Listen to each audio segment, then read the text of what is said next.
지난 시간에 우리는 사도 바울이 이 서신을 쓴 이유가 고린도 교회 성도들에게 기쁨을 돌리기 위한 것이라는 말씀을 살펴보았습니다.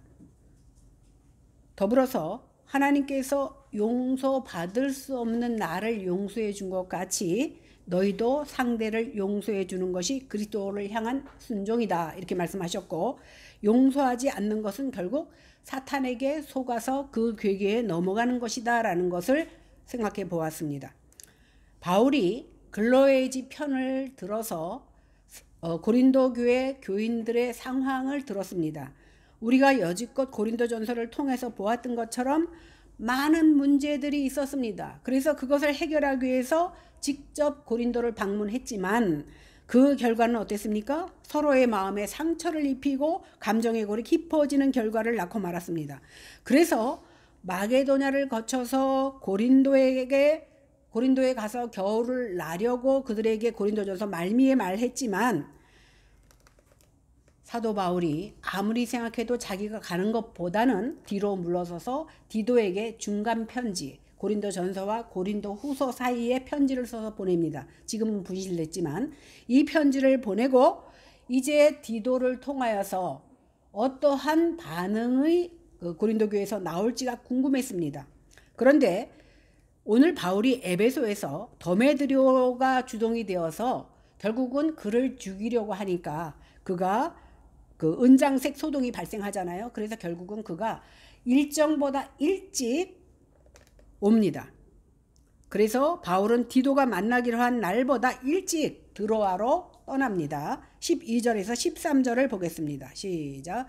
내가 그리스도의 복음을 위하여 드로아에 이르매 주 안에서 문이 내게 열렸으되 내가 내 형제 디도를 만나지 못하므로 내 심령이 편하지 못하여 그들을 작별하고 마게도냐로 갔노라. 바울이 드로아에 이르렀을 때 주 안에서 복음의 문이 활짝 열려 있는 것을 알았습니다.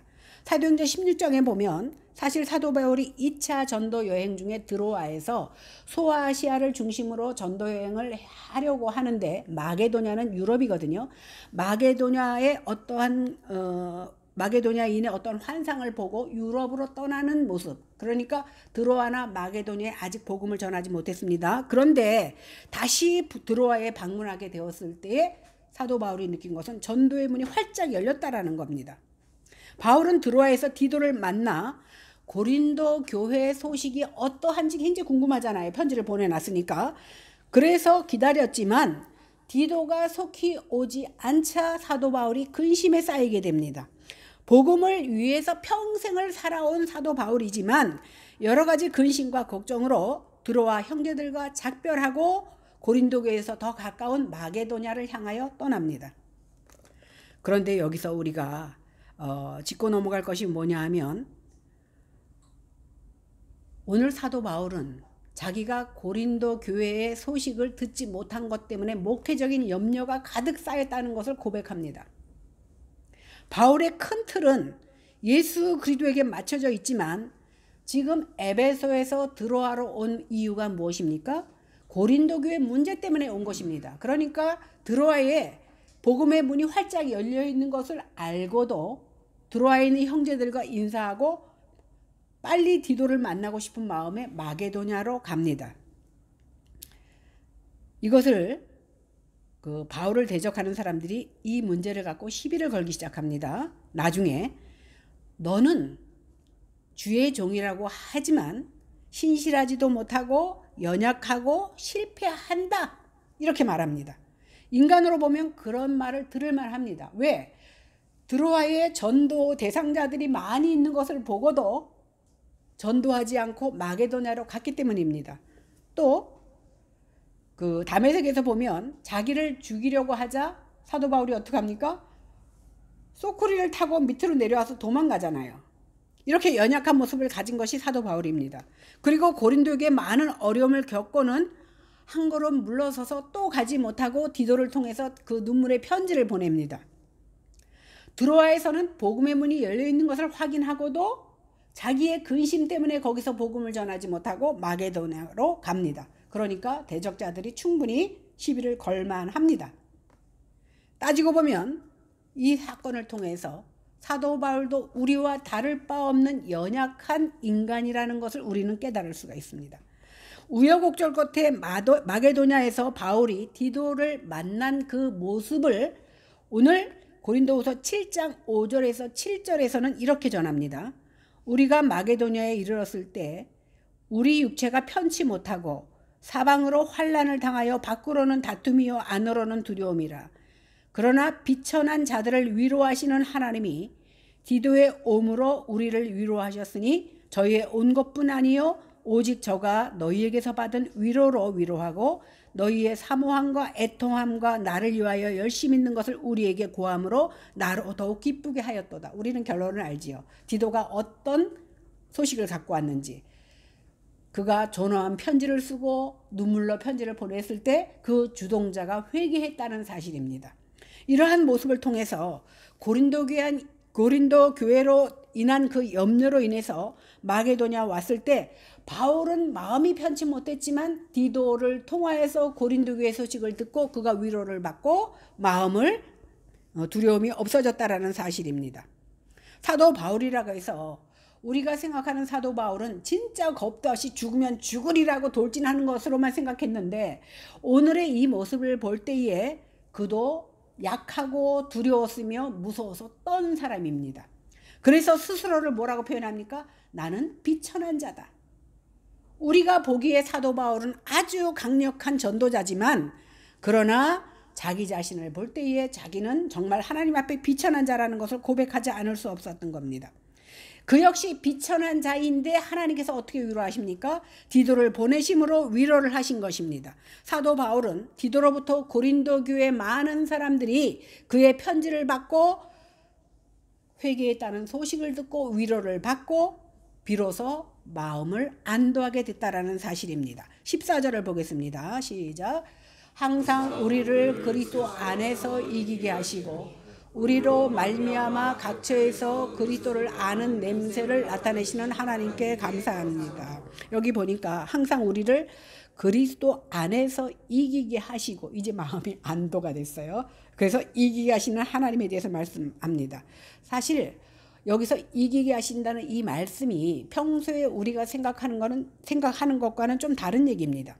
왜 그러냐 하면 사람들이 이겼다 그러면 어떻게 생각합니까? 세상에서 이긴 것, 성공한 것, 출세한 것 이런 것을 승리한 것을 우리는 이겼다라고 생각합니다. 그러니까 많은 크리스찬들도 오늘 세상에서 성공하거나 승리한 것을 이깁니다 이렇게 받아들이고 있습니다. 그러나 오늘 여기서 바울이 말하는 이김은 이런 이김이 아닙니다. 예수 그리스도 안에서의 이김입니다.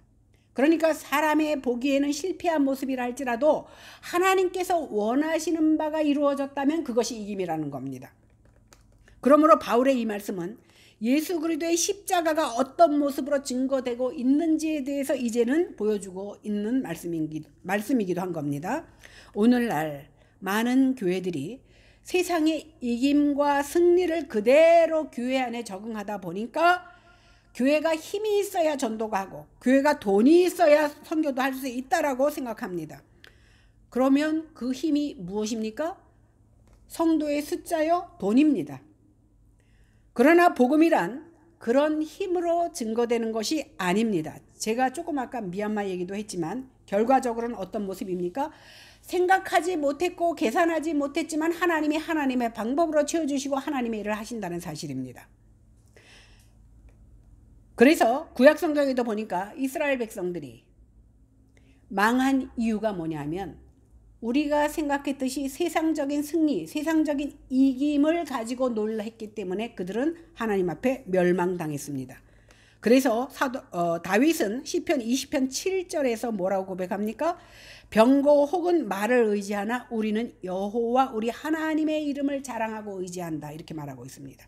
또 이사야 선지자도 이사야서 2장 22절에 너희는 인생을 의지하지 말라 그의 호흡은 코에 있나니 수에 칠 가치가 어디 있느냐라고 말하고 있습니다.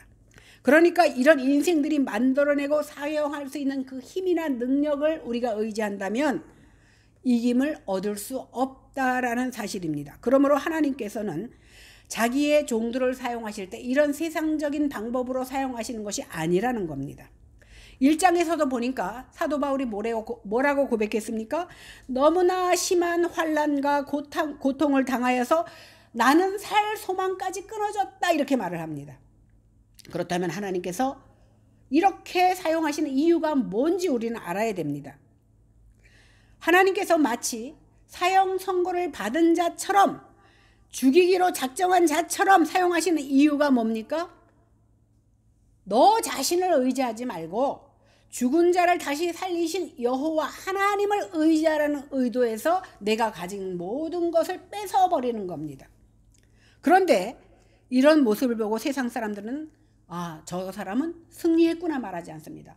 아니, 죽을 만큼 매를 많고 사람들한테 고난받고 가진 것 없어서 얻어먹는 그것을 보고 사람들이 승리했다고 말하지 않는다는 겁니다. 뭐라고 말합니까? 너는 실패했구나, 이렇게 말합니다. 그런데도 하나님께서 우리를 세상에서 실패자의 모습으로 사용하시는 것이 뭐냐 하면 그리스도를 아는 냄새를 지닌 그리스도의 향기가 거기로부터 나오기 때문입니다.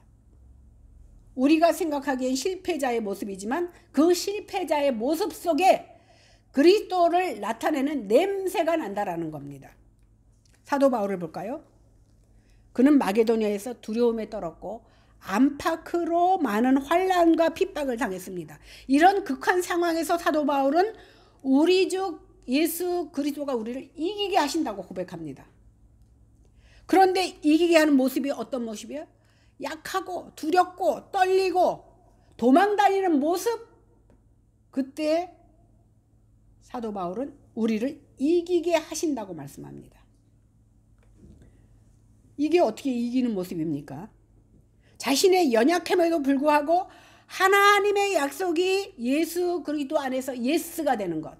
다시 말하면 우리의 인간의 눈으로 보기에는 이것이 실패자의 모습이지만 이것을 통하여 하나님의 일이 이루어진다면 이것이 바로 이김이라는 겁니다. 이것이 바로 우리를 구원하시는 능력이 된다는 사실입니다. 이렇듯 하나님께서는 자신의 종들을 사용하실 때 우리의 생각과 우리의 방법과 다르다는 겁니다. 이것을 알고 그리스도의 구속의 은혜를 받은 사람이라면 우리 주님이 승리를 보장하셨다는 것을 믿고 확신을 가지고 그리스도의 고난에 묵묵히 동참해 나가는 겁니다. 오늘 마태복음 10장 32절에 보면 누구든지 사람 앞에서 나를 시인하면 나도 하늘에 계신 내 아버지 앞에서 그를 시인한다, 이렇게 말씀하고 있습니다. 여기서 나오는 시인, 내가 입으로 주님 믿습니다 말하는 그 시인을 말하는 게 아닙니다. 여기서 말하는 시인을 헬라어로 호몰로게이세이 이렇게 말합니다. 호모게이 알지요? 여기서 나온 말이에요. 동질이라는 뜻입니다. 이것은 뭐냐면 내가 주님 믿습니다. 입으로 하는 건 누구라도 할 수 있어. 주님의 고난의 자리에, 주님이 십자가에 지는 그 자리에, 주님이 죽을 그 자리에 나도 함께 가는 것, 이것이 바로 시인입니다. 오늘 원어가 말하는 시인이 바로 이런 뜻입니다. 그러니까 주님의 고난의 자리에 내가 함께 참여하는 것, 이것이 바로 진정한 순종입니다. 이어서 사도 바울은 우리로 말미암아 각처에서 그리스도를 아는 냄새를 나타내는 하나님께 감사한다고 말씀합니다. 우리의 역할은 고난으로부터 반사되어 나오는 것이 복음이요 향기입니다. 그러니까 이 향기는 우리의 인간적인 성취와 성공을 위해서가 아니라 내가 십자가의 포로가 되어서 우리 그리스도의 주님의 승리하심을 따라갈 때 그게 향기가 된다라는 거예요. 그래서 우리의 삶을 통해서 우리는 이런 것을 입으로만 고백하는 것이 아니라 우리의 삶에서 내가 손해보고 내가 믿지는 삶을 산다 할지라도 그것이 바로 삶에서 냄새를 풍기는 겁니다. 그리스도의 냄새를. 왜? 우리는 결국 그리스도께 붙잡혔으며 모든 것이 그분 앞에 달려있다라는 사실을 드러내는 것. 여기서 사도 바울이 말하는 그리스도를 아는 냄새요. 그리스도를 나타내는 방식입니다. 우리랑 틀리죠? 내가 성공해서 내가 세상에서 잘 돼서 이것이 하나님 앞에 내가 받은 축복이라고 말하는 것 아니라는 겁니다. 이것은 세상의 방식, 우리의 육신의 생각과는 다릅니다. 성공은요, 성공과 부와 학식과 명예와 업적을 추구함으로써 그리스도를 나타내는 것이라고 성경이 말하고 있지 않다라는 거예요. 왜 그러냐면 그리스도를 아는 냄새가 되는 것은 이 세상에서 외적으로 성공한 그리스도에게만 주어진 특권이 아니라는 거예요. 그렇다면 우리 여기 나와서 어떻게 우리가 성공했다고 말할 수 있습니까? 세상에서 잘 되고 부귀와 영화를 다 누리고 그런 사람들만 내가 주 안에서 이겼다라는 특권을 가져야 되지 않습니까? 그런데 우리 같이 보잘것없는 사람도 주 안에서 이겼다라고 말할 수 있는 것이 바로 우리가 그리스도의 향기와 냄새를 가졌다라는 겁니다. 그래서 우리는 내가 어떠한 형편에 있든지 어떤 자리에 있든지 이러한 고백을 할 수 있게 되는 겁니다. 15절 16절을 같이 보겠습니다. 시작. 우리는 구원받는 자들에게나 망하는 자들에게나 하나님 앞에서 그리스도의 향기니 이 사람에게는 사망으로부터 사망에 이르는 냄새요 저 사람에게는 사망으로부터 생명에 이르는 냄새라. 누가 이 일을 감당하리요. 이제 사도 바울은 후각적 감각을 통해서 복음을 설명합니다. 14절에 아까 지난번에 읽은 14절에서는 그리스도를 아는 냄새 이렇게 표현했잖아요. 근데 오늘 15절에서는 그리스도의 향기라고 표현합니다. 16절에서는 이것들이 어떤 이에게는 사망에 이르는 냄새, 어떤 이들에게는 생명에 이르는 냄새, 이렇게 후각적인 것을 통해서 복음을 설명합니다. 그렇다면 바울이 말하는 냄새 또는 향기는 자신이 복음을 전할 때 우리가 레위기에서도 배웠지만 구약의 제사나 제물은 향냄새처럼 피어올라서 하나님 앞에 향기를 드리는 모습을 우리는 알았잖아요. 그러니까 결국 우리가 복음을 전함으로써 하나님께 이것이 상달되고 하나님의 임재를 알리는 효과를 낳는 의미가 있다는 것을 우리는 알고 있습니다. 즉 이 냄새와 향기는 바울이 전하는 복음이다, 이렇게 이해하면 되겠습니다. 우리는 구원을 얻는 자에게나 망하는 자들에게나 하나님 앞에서 그리스도의 향기라고 말합니다. 우리는 그리스도의 향기를 말하면 제일 먼저 우리가 생각하는 것이 무엇입니까? 내가 크리스찬으로서 선한 일을 하고 착한 일을 통해서 그리스도의 향기를 드러내야 된다라고 생각합니다. 다들 그렇게 알고 있습니다. 그러니까 세상 사람들과 잘 어울리고 그들을 돕고 섬겨서 그들에게 신임을 얻으려고 합니다. 또한 세상살이에서도 안 믿는 사람보다 더 정직하고 바르게 살아서 오히려 손해보고 겸손하게 양보하고 그런 사람을 우리는 그리스도의 향기를 드러낸다라고 생각해 왔습니다. 그러나 오늘 본문에 보면 우리가 이처럼 평소에 생각하는 향기와 전혀 다른 말씀을 하고 있다는 거예요. 물론 가족들과 세상 사람들에게 본을 보이고 칭찬받지 말라는 말은 아닙니다. 마땅히 그리스도인으로서 본이 되어야 하는 것은 맞습니다. 우리가 악한 일로 남에게 손가락질 당해서는 안 됩니다. 그러나 예수 믿는 사람이 더 악착하고 더 계산적이고 더 이기적인 얘기를 듣는다면 분명 잘못된 것은 맞습니다. 그러나 그래서 디모데전서 5장 8절에는 우리가 잘 아는 대로 누구든지 자기 친족 특히 자기 가족을 돌아보지 아니하면 믿음을 배반한 자여 불신자보다 더 나쁘다라고 성경은 말하고 있습니다. 믿는다고 하면서 자기 가족을 돌보지 않는다면 믿음을 배반한 자고 불신자보다 더 나쁘다라고 성경은 말하고 있습니다. 그렇다면 오늘 본문에서 말하는 그리스도의 향기가 무엇인지를 보겠습니다. 여기서 말하는 그리스도의 향기는 예수 그리스도의 십자가에 도인 말씀을 말하고 있습니다. 다른 말로 하면 복음입니다. 복음이라는 것은 기쁜 소식이지만 그 복음이라고 해서 누구에게나 기쁜 소식은 될 수 없습니다. 고린도후서 4장 3절과 4절의 말씀에 보니까 만일 우리 복음이 가리웠으면 망하는 자들에게 가리운 것이라. 이 중에 세상 신이 믿지 아니하는 자들의 마음을 혼미케 하여 그리스도의 영광의 복음의 광채가 비치지 못하게 함이니 그리스도는 하나님의 형상이다, 이렇게 말하고 있습니다. 그러니까 내가 복음을 전했는데 복음을 복음으로 듣지 못하는 사람은 망하는 사람이라는 겁니다. 그러므로 지금 사도 바울이 자신을 그리스도의 향기라고 하는 것은 내가 무슨 착한 일을 해서 그 향기를 드러내는 것이 아니라는 겁니다. 자신을 사도로 부르셔서 하나님께서 그리스도의 향기를 내게 하신 것은 하나님의 복음을 전함으로 인해서입니다. 그 향기가 어떤 사람에게는 사도 바울이 똑같은 말씀을 가지고 복음을 전했는데 어떤 사람에게서는 사망의 냄새가 나고 어떤 사람에게서는 생명의 냄새가 난다는 겁니다. 그러므로 복음이란 모든 사람에게 좋게 들리는 말씀이 아닙니다. 어떤 사람은 복음을 전하니까 오히려 화를 내고 도리어 복음 전하는 사람을 회방하기도 합니다. 오늘 사도 바울이 이 향기에 대해서 말하는 것은 당시 개선행진을 할 때에 전쟁에서 이겨서 개선 장군이 들어올 때 곳곳마다 냄새가 진동하도록 향을 피웠다고 합니다. 그러니까 도시의 모든 사람들이 이 향내가 남을 통해서 아하, 전쟁에 나간 사람들이 승리하고 돌아오는구나 라고 다 느낄 수 있었습니다. 그러니까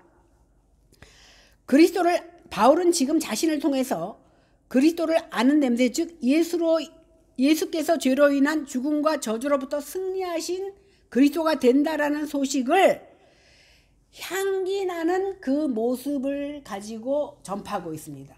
그러니까 이 사람들이 이해하기 좋도록 너희들 전쟁에 나간 장군이 들어올 때 향기를 온 동네에 퍼뜨리지 않느냐? 마찬가지로 우리가 져서 죽을 수밖에 없는 상황인데 내가 전하는 이 말씀이 너희들에게 향기가 된다라는 것을 오늘 사도 바울은 말하고 있는 겁니다. 바울은 개선 장군처럼 승리로 인도하시고 사람들에게 그리스도의 냄새를 맡을 수 있게 하시는 그 하나님을 분명히 그들에게 전하고 있는 겁니다. 사실 똑같은 향기인데 우리가 고린도전서나 그 전에서도 배웠지만 장군들이 이겨서 돌아올 때에 전리품들을 다 싣고 옵니다. 그리고 맨 마지막에 남은 것이 포로들을 조기를 엮듯이 엮어서 데리고 옵니다. 그 포로들은 결국 와서 죽인다 이렇게 말씀을 드렸습니다. 그러면 향기가 동네에 퍼지는데 그 이긴 사람에게는 향기가 나고 포로들에게는 향기가 안 나겠습니까? 똑같이 향기가 납니다. 그런데 승리하고 오는 사람들에게는 그 향기가 얼마나 달콤하게 맡아지겠느냐는 겁니다. 근데 포로들에게 그 냄새는 뭐예요? 이제 머지않아 내가 죽겠구나 하는 멸망의 냄새로 맡아진다라는 사실입니다. 그래서 이 향기가 망하는 자에게는 사망으로 쫓아 사망에 이르는 냄새고 구원을 얻는 자에게는 생명을 쫓아 생명을 얻는 냄새가 나듯이 복음을 받아들이는 자에게는 생명으로 복음을 받아들이지 않는 자는 사망으로 이어진다라는 것을 오늘 사도 바울이 이 냄새를 통해서 설명하고 있습니다.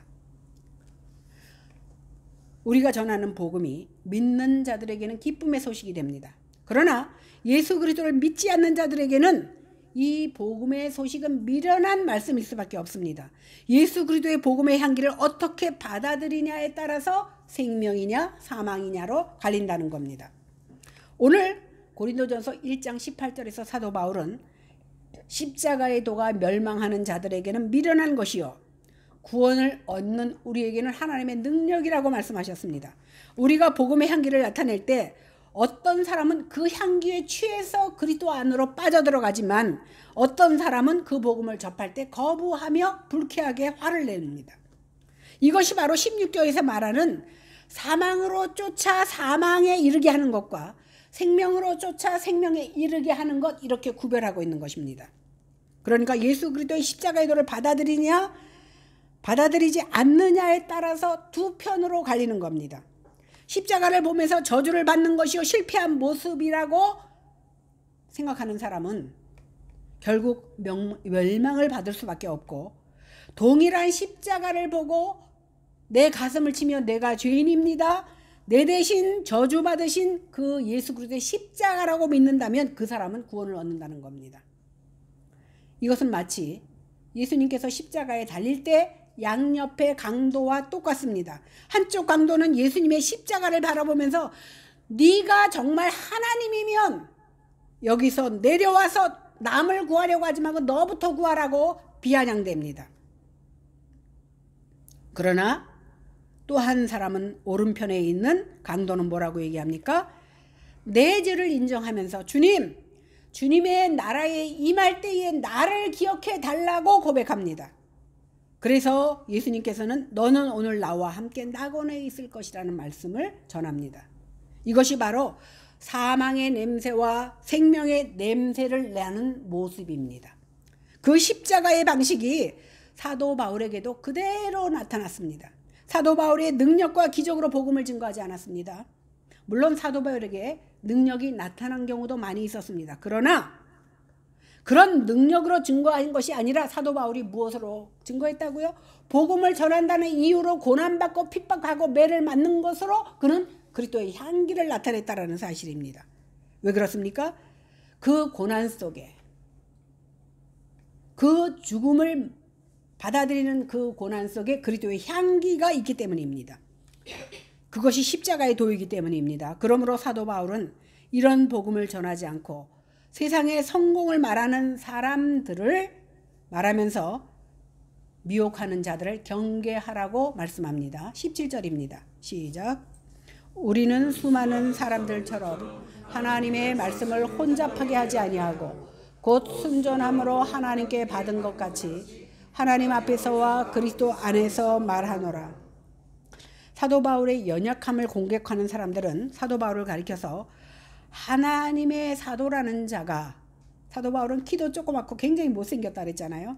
외모도 별 볼 일 없고 말도 어눌하고 사도 바울이 말주변도 없었던 것 같아요. 그래서 편지를 많이 쓴 것 같아. 그러니까 별 볼 일 없고 말도 어눌하고 하는 일도 시원찮은 모습이라고 비난했습니다. 그러면서 자기들은 뭐라고 했어요? 우리는 배경 있는 어떤 높은 사람에게서 추천서를 받아가지고 온 사도다라고 그들은 자신들을 뽐냈습니다. 그런데 사도 바울은 이러한 사람들을 수많은 사람 중에 하나여 하나님의 말씀을 혼잡하게 하는 자다라고 말하고 있습니다. 그 당시에요, 복음을 변질시켜 자신의 이익을 수단으로 삼았던 그 거짓 교사들이 존재했는데 더 심각한 것은 뭐냐면 성경에 보니까 수많은 사람들처럼 그런 거짓 교사들이 한두 명이 아니라 수만이 많이 있었다라는 겁니다. 이 싹꾼들이. 그들은 복음을 그럴싸하게 보이기 위해서 하나님의 말씀을 변질시켜서 우리 귀에 듣기 좋게, 쉽게 말하면 너 그거 잘못하면 하나님 앞에 혼나라고 말해줘야 되는데, 그렇지만 하나님이 눈 감아주시고 네가 왜 그랬는지를 이해하시고 너에게 복을 주실 거라고 하면 우리부터라도 어떤 말이 더 듣기 좋습니까?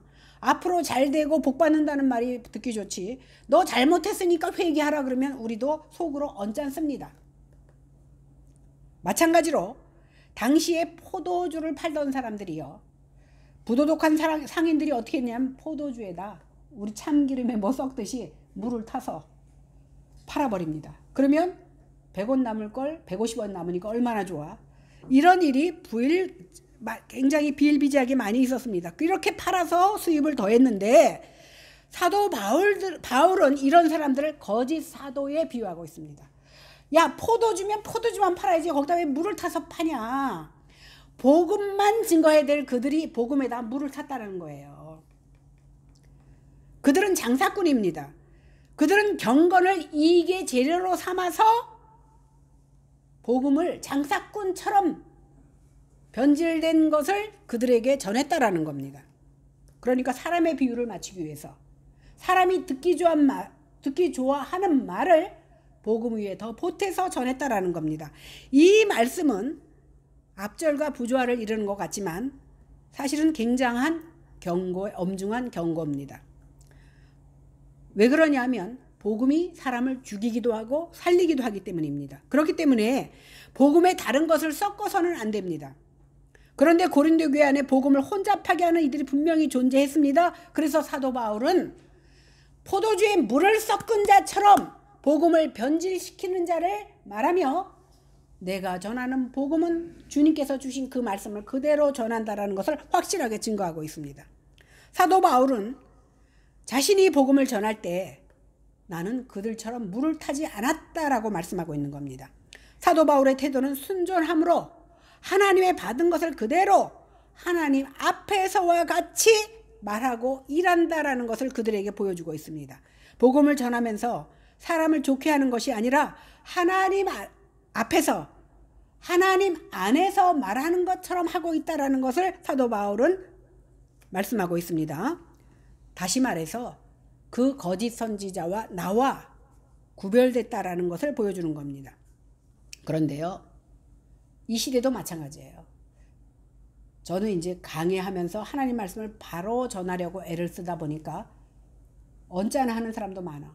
어떤 목사는 이것도 허용해주고 저것도 허용해주는데 왜 목사님은 그렇게 말씀합니까?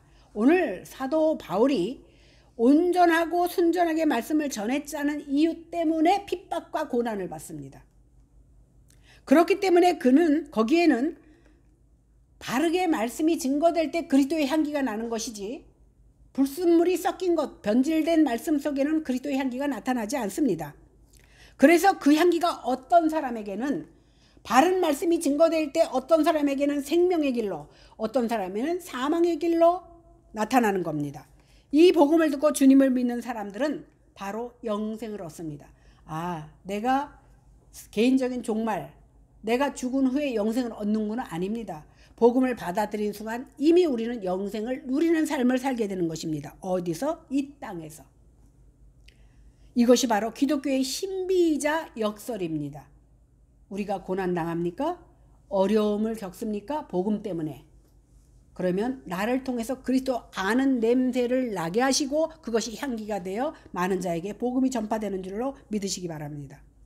이 시간에 성령 하나님께서 우리에게 은혜 주시면 우리가 그리스도를 아는 냄새를 지닌 그리스도의 향기가 되어 살아가기를 원합니다.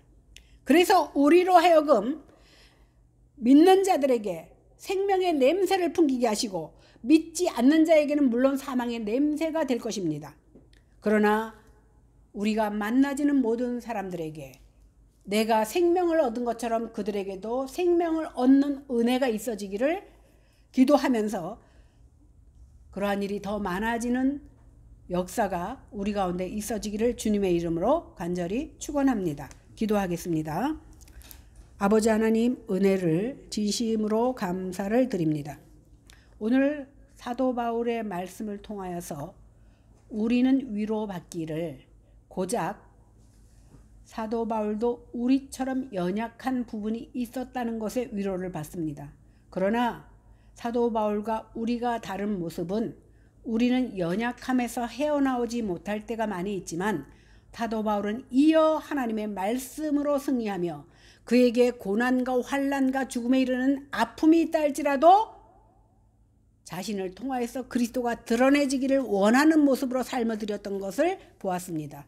하나님, 우리도 남은 생에 나만 위해서 사는 것이 아니라 내 사업만 위해서, 내 가정만 위해서 사는 것이 아니라 진정 그리스도를 위한 적은 일꾼이 되어 삶을 드리는 저희들이 다 되게 하여 주시옵소서. 감사드리며 예수님 이름으로 기도했습니다. 아멘.